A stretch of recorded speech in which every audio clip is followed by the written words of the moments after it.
Hi friends, ఎలా ఉన్నారు? నేను మీ దత్ సార్. ఈరోజు మన వీడియోలో ఆన్లైన్ టెస్టులు రాసే అభ్యర్థుల కొరకు అవి ఎట్లా రాయాలి అని చెప్పేసి మనకు ఈ యొక్క షార్ట్ వీడియో చేస్తున్నాను అన్నమాట. అయితే చాలామంది మరి ఇతర ఆన్లైన్ టెస్టులు రాసేవాళ్ళు ఉంటారు, మన దగ్గర రాసేవాళ్ళు ఉంటారు. మన దగ్గర ఇతరులకు ఒక తేడా ఉందన్నమాట. మన దగ్గర ఉన్నటువంటి ప్రశ్నలకు ప్రత్యేకత ఉంది. ఇవన్నీ అప్లికేషన్ మెథడ్లో ఉంటాయి. దాంతోపాటు ప్రతి ప్రశ్నకు హింట్ ఉంటుంది. ఆ హింట్ చెక్ చేసుకొని కూడా మనకు ఆప్షన్ గుర్తుపట్టే అవకాశం ఉంటుంది.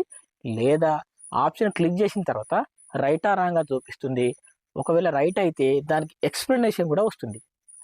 సో, ఇట్లాంటి అవకాశం ఏ ఎగ్జామ్స్‌లో మనకు ఉండదు. ఏ ఆన్‌లైన్ టెస్ట్ రాసినా, మాక్ టెస్ట్ రాసినా అవకాశం ఉండదు. సో, మన దగ్గర ఇంతకుముందు 30 ప్రశ్నలు, 50 ప్రశ్నలు ఉంటుండే. ఇప్పుడు 50, 100, 150 ఇట్లా మరి ఆన్‌లైన్ ఎగ్జామ్స్ నిర్వహించడం జరుగుతుంది. పకడ్బందీగా మరి ఆల్రెడీ ఎవరైతే లాంగ్ టర్మ్ ప్రిపేర్ అవుతున్నారో అలాంటి అభ్యర్థుల కొరకు చాలా మంచి అవకాశం ఉంటుంది. మీకు గనక ఇంట్రెస్ట్ ఉంటే ఒక మాక్ టెస్ట్, మోడల్ టెస్ట్ మనకు కామెంట్ బాక్స్‌లో ఇస్తాను. సో, అది ఎట్లా రాయాలనేది ఒకసారి నేను చెప్తాను. సో, ఫస్ట్ ఆఫ్ ఆల్ మీరేం చేస్తారంటే లింక్ క్లిక్ చేసుకోవాలా. మన గ్రూప్‌లో ఉంటాయి. మన ఛానెల్‌లో ఆన్‌లైన్ ఎగ్జామ్స్ రాసే వాళ్ళ కోసం చెప్తున్నా. సో, ఇట్లా కనిపిస్తుంది మనకు. ఇక్కడ స్త్రీవాద కవిత్వం 50 ప్రశ్నలు అని ఉంది. ఇక్కడ లింక్ ఉంది కాబట్టి మనం ఆ లింక్ క్లిక్ చేయాలి. లింక్ క్లిక్ చేస్తే ఆటోమేటిక్‌గా మనకు ప్రతి ఫోన్‌లో అది ఓపెన్ అయిపోతుందన్నమాట ఎగ్జామ్స్. ఇట్లా ఓపెన్ అవుతుంది. ఒకటో ప్రశ్న.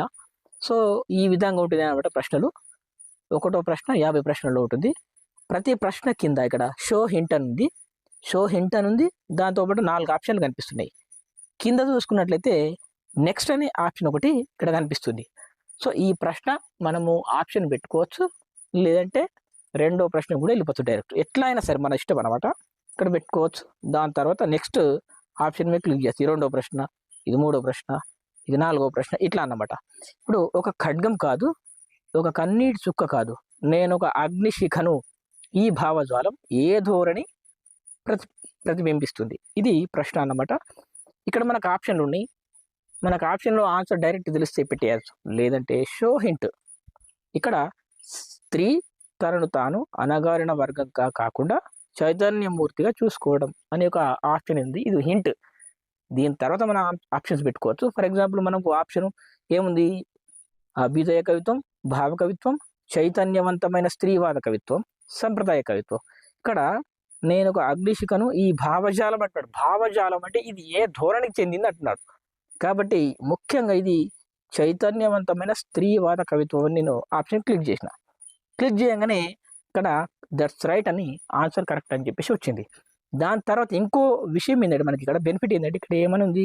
స్త్రీ తనను తాను నిస్సహాయురాలిగా కాకుండా శక్తివంతమైన రూపంగా ప్రకటించుకోవడం స్త్రీవాద లక్షణం. ఇది అంటే ఒక ప్రశ్న ఉంది. దానికి 4 ఆప్షన్లు ఉన్నాయి. దానికి అవకాశం ఉంటే, అవసరం ఉంటే మనకు షో హింట్ మనం హింట్ చూసుకోవచ్చు. లేదంటే మనకు ఆప్షన్ పెట్టిన తర్వాత అది రైట్ అయిందనుకో దానికి ఎక్స్‌ప్లనేషన్ వివరణ కూడా ఉంటుంది.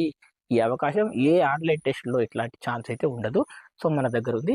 ఈ యొక్క ఫ్రీ టెస్ట్ అనేది మీకు లింక్ ఇస్తాను. ఎక్కడ? డిస్క్రిప్షన్‌లో లింక్ ఇస్తాను. అలాగే కామెంట్ బాక్స్‌లో కూడా లింక్ ఇస్తాను. క్లిక్ చేసి మీరు ఎగ్జామ్స్ రాయండి. మీకు నచ్చితే నా ఆన్‌లైన్ ఎగ్జామ్స్ టెస్ట్ సిరీస్ అయితే మీరు తీసుకోవచ్చు. సో, వివరాలకు అక్కడ నంబర్ ఉంది. ఆ నంబర్‌కు మీరు సంప్రదించి డెఫినిట్‌గా మన ఆన్‌లైన్ టెస్ట్‌లు యూజ్ చేసుకోవచ్చు. సో, ఇదే కాదు మనకు జీకే కరెంట్ అఫైర్స్ కావచ్చు, జనరల్ స్టడీస్ కావచ్చు, అన్ని సబ్జెక్టుల ఎగ్జామ్స్ అయితే మనకు అందుబాటులో ఉన్నాయి. ఎగ్జామ్స్ ఎట్లా రాయాలి అనేది మరి ఇక్కడ మీకు తెలియజేయడం జరిగింది. సో, ఇది ఫ్రెండ్స్ ఇవాల్టి వీడియో. Thank you friends.